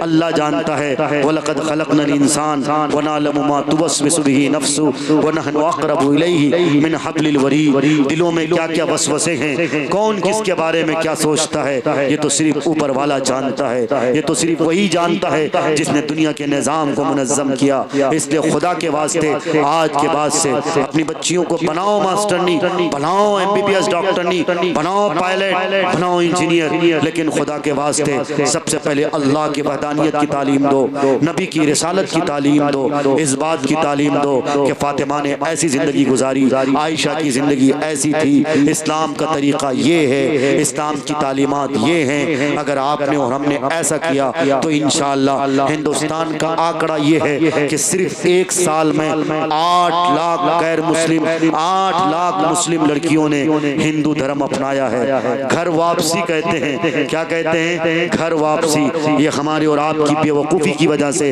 हमारे लड़के अगर गैरों की बेटियों से शादी करें, इसको लव जिहाद बैक कहा जाता है, लेकिन तुम्हारी बेटियां, हमारी बेटियां अगर गैरों के साथ अफेयर करे, गैरों के साथ भाग जाए, इसे घर वापसी कहा जाता है। ये कहाँ का दोगलापन है? वक्त आता है, लेकिन बुजुर्गों साथियों याद रखो, अल्लामा इकबाल ने कहा था, दिल के पपूले जाग उठे सीने के दाग से, इस घर को को आग लग गई घर के चिराग से। गलती हमारी, हमने अपने बच्चियों को अच्छी तालीम नहीं दी, अच्छी तहजीब नहीं दी, माओ ने ऐसी तरबियत नहीं की। अगर काश हमारी माएँ ख्वाजा खाजगान ख्वाजा मोइनुद्दीन चिश्ती जैसी होती, अगर मेरी माएँ पीराने पीर अब्दुल कादिर जिलानी रहमतुल्लाह अलैह जैसी माँ की जैसी होती, अगर हमारी माएँ बाबा फरीदुद्दीन गंज शकर रहमतुल्लाह अलैह जैसी माँ होती। बाबा फरीदुद्दीन गंज शकर रहमतुल्लाह अलैह का एक वाक़या और सुना दूं, थक तो नहीं गए हो आप सब? असल में मैं चाहता हूँ कि ये वक्त ऐसा है, अगर आप जाओगे तो शायद न नींद आएगी, पता नहीं क्या होगा। हालांकि जलसा होना तो ये चाहिए था, या तो 12 बजे तक खत्म हो जाता, या तो जलसा ऐसा चलता कि बहरहाल लोगों के जाने में आसानी होती, लोग फजर की नमाज पढ़ लेते। लेकिन मुझे मालूम है शायद आपकी भी नमाज छूटेगी और मेरी भी नमाज छूटेगी, क्योंकि इस वक्त तो बड़ी गहरी नींद आएगी। अल्लाह खैर करे, अल्लाह हम सबको बाजमात नमाज पढ़ने की तौफीक दे। आखिरी वाकया मैं सुना रहा हूँ बाबा फरीदुद्दीन गंज शकर रहमतुल्लाह अलैह का। आपको पता है गंज शकर का खिताब क्यों मिला था? ये उलमा बैठे हैं अच्छी तरह जानते हैं। गंज के माने खजाने के होते हैं, और शकर तो बहरहाल जानते ही हैं, चीनी को बोलते हैं, मीठे को बोलते हैं। तो ये चीनी का खजाना आपका लक़ब क्यों पड़ा था? वाकया लिखा है, मैंने वाकया में ये पढ़ा है कि आपके पास 2 फकीर आए और आपकी झोली में कोई चीज नहीं थी। आपने 2 फकीर में से एक फकीर के कटोरी में मिट्टी उठाई और डालने की कोशिश की, तो एक फकीर के कटोरी में तो मिट्टी पड़ गई। एक फकीर भागने लगा और भागते भागते ये भी कहने लगा, अरे बाबा जी कुछ नहीं दे सकते, कुछ अगर आपके पास नहीं है तो फकीर का मजाक भी तो नहीं उड़ाते। उन्हें क्या मालूम कि ये अल्लाह वाले हैं, अल्लाह वाले से करामत जाहिर हुआ करती है, अल्लाह वाले की नजर हुआ करती है, अल्लाह वाले साहिब कश्फ करामत हुआ करते हैं। बहरहाल उस फकीर की कटोरी में जो मिट्टी पड़ी थी, वो फकीर ने बात नोट किया है, नकल किया है। 2-4 कदम जो पीछे चलता है, चलने के बाद वो मिट्टी चीनी बन गई, शकर बन गई। फिर उसका क्या कहना कि उस फकीर जो पीछे चला गया, जिसने बाबा फरीदुद्दीन को बुरा भला कहा, वो भी आके कहने लगा, बाबा हमें भी 2-4 मुट्ठी मिट्टी दे दो। बाबा फरीदुद्दीन ने कहा, अब जो कुछ होना था हो गया। बाबा फरीदुद्दीन गंज शकर रहमतुल्लाह अलैह को जो भी कोई देखता था ईमान पढ़ लेता था। जज भी अपनी कुर्सी पे बैठा बैठा ईमान पढ़ लेता था।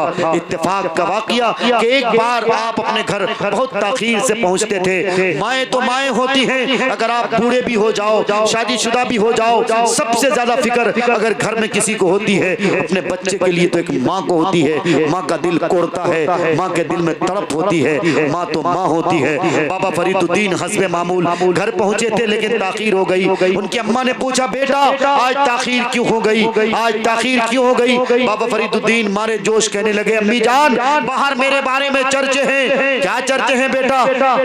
बेटा ने कहा, अम्मी जान जो कोई मुझे देखता है वो कलमा पढ़ने लग जाता है। इसी बात पर मुझे अदालत में पेश किया गया। जज भी अपनी कुर्सी पे बैठा बैठा ला इलाहा इल्लल्लाह मुहम्मद रसूलुल्लाह पढ़ने लगा। अम्मी ने कहा, सुभान अल्लाह सुभान अल्लाह। उसके बाद अम्मी ने कहा, बेटा इसमें तुम्हारी कमालियत नहीं है, इसमें मेरी कमालियत है। बाबा फरीदुद्दीन मुस्कुराए और कहने लगे, अम्मी जान जो कोई मुझे देख रहा है ईमान कबूल कर रहा है, तो इसमें आपकी क्या कमालियत हो सकती है?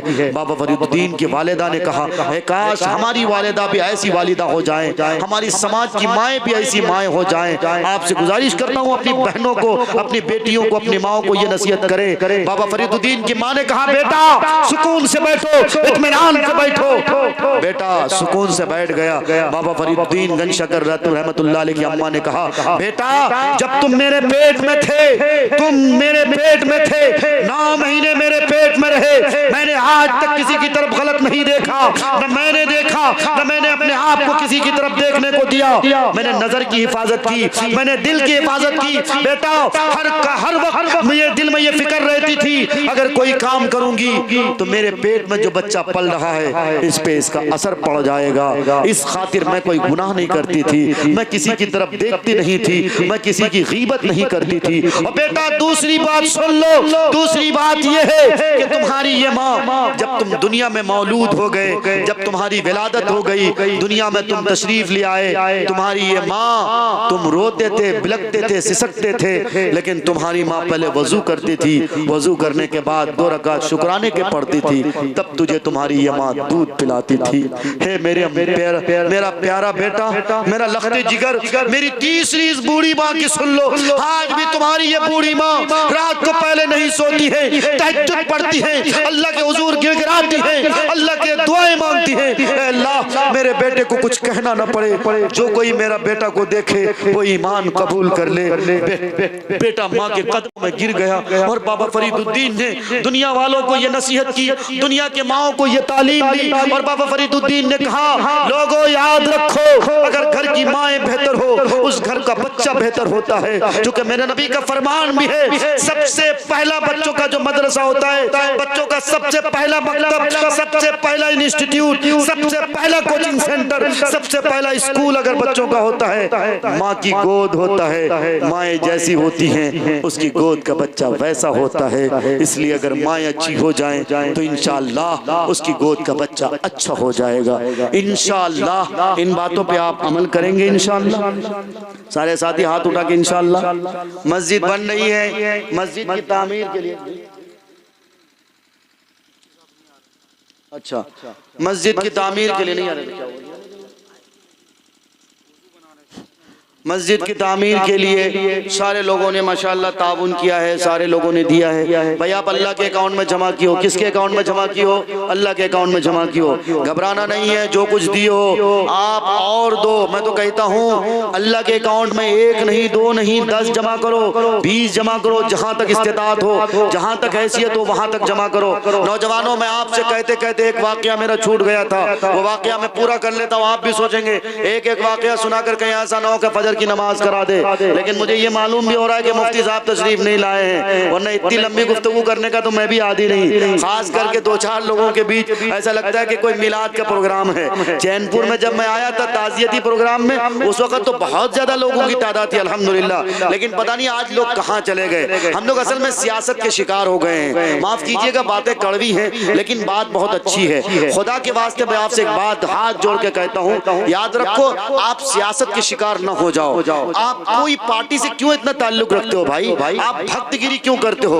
आप अल्लाह की रस्सी को मजबूती से थामो, अल्लाह की वहदानियत को समझो, नबी के नबुव्वत का मकसद क्या है, आप दुनिया में क्यों तशरीफ लाए, इस मकसद को समझो। इंशाअल्लाह अगर आप समझ जाओगे तो कामयाब हो जाओगे। नौजवान साथियों मैं आपसे कह ये रहा था, आपको मेरे नबी के फरमान के मुताबिक जो एक सहाबी रसूल ने दावत दी थी, मुफ्ती साहब तशरीफ ला रहे, आखिरी वाकया सुनाकर अपनी जगह ले रहा हूँ। मुफ्ती साहब तशरीफ ला रहे अल्हम्दुलिल्लाह। तो एक सहाबी रसूल के सामने जब दावत उन्होंने दी तो उस नौजवान ने कहा मुझे एक आदत है, उस आदत की इजाजत दी जाए। तो उस नौजवान ने कहा तुम्हारी आदत क्या है, पहले आदत बताओ। उस नौजवान ने कहा मुझे रोजाना नई नई लड़कियों से हम बिस्तरी करने की आदत है, नौजवान लड़कियों से रात रंगीनियां करने की आदत है। तो मेरे नबी ने फरमाया ठीक है तो मैं इस बात की इजाजत देता हूँ, लेकिन मेरी भी एक शर्त है। नौजवानों दिल पे हाथ रखिए, वाकया को सुन लेना। मेरे नबी ने फरमाया मेरी भी एक शर्त है, मेरे नबी ने फरमाया मेरी भी एक शर्त है, मैं तुम्हें अपनी शर्त की इजाजत देता हूँ, लेकिन मेरी भी शर्त मानोगे? उस नौजवान ने कहा आप मुझे इजाजत दे रहे हो, आप जितनी शर्त रखो मुझे मंजूर है। मेरे नबी ने फरमाया बस तुम ज़िना तो करोगे, तुम मुंह काला तो करोगे, लेकिन 4 तरह की औरतों से नहीं करोगे। नंबर 1 ये कि वो किसी की मां न हो, नंबर 2 कि वो किसी की बहन न हो, नंबर 3 वो किसी की बीवी न हो, नंबर 4 वो किसी की बेटी न हो। उस नौजवान ने कहा आप इजाजत दे रहे हैं कि जाल में फंसा रहे हैं? मेरे नबी ने फरमाया ऐ नौजवान दिल पे हाथ रखो, अगर तुम्हारी माँ के साथ कोई मुंह काला करे तुम उसका क्या करोगे? उस नौजवान ने कहा उसका मुंह तो उसकी आंख निकाल लूंगा। फिर मेरे नबी ने फरमाया अगर तुम्हारी बहन के साथ कोई मुंह काला करे क्या करोगे? कहा उसके बखिए उधार दूंगा। फिर मेरे नबी ने फरमाया अगर तुम्हारे बीवी के साथ कोई मुंह काला करे तो क्या करोगे? उस नौजवान ने कहा उसकी हड्डी को टुकड़े टुकड़े कर दूंगा। मेरे नबी ने फरमाया तुम्हारी बेटी के साथ कोई अगर हम बिस्तरी करे, गलत करे, रात रंगीनियां करे, क्या करोगे? कहा उसकी बूटियां कुत्तों को, चील को खिला दूंगा। मेरे नबी ने फरमाया जब तुम गैरों के लिए पसंद नहीं कर सकते, तुम जिस लड़की के साथ मुंह काला करोगे, तुम जिसकी इज्जत को नोचोगे, तुम जिसके साथ रात हम बिस्तरी करोगे, रात रंगीन करोगे, वो भी तो किसी की माँ होगी, वो भी तो किसी की बहन होगी, वो भी तो किसी की बेटी होगी। इसलिए नौजवानों जब आपके दिल में ख्वाहिश अंगड़ाइयां ले, आप भी अल्लाह के वास्ते ये समझा करो वो किसी की बहन है, वो किसी की बीवी है, वो किसी की बेटी है, वो किसी की बीवी है। अल खबीसातु लिल खबीसीन वत्तय्यिबातु लित तय्यिबीन। अगर तुमने जिंदगी पाकबाज जिंदगी गुजारी है, अगर साफ सुथरी जिंदगी गुजारी है, इंशाअल्लाह तुम्हें भी नेक सालिहा बिल्कुल कानिता आबिदा और साइमा लड़कियां औरतें मिलेंगी इंशाअल्लाह। अल्लाह से दुआ करते हैं कि अल्लाह हम सबको कहने सुनने से ज्यादा अमल की तौफीक अता करे। व आखिरु दावाना अनिल हम्दुलिल्लाहि रब्बिल आलमीन।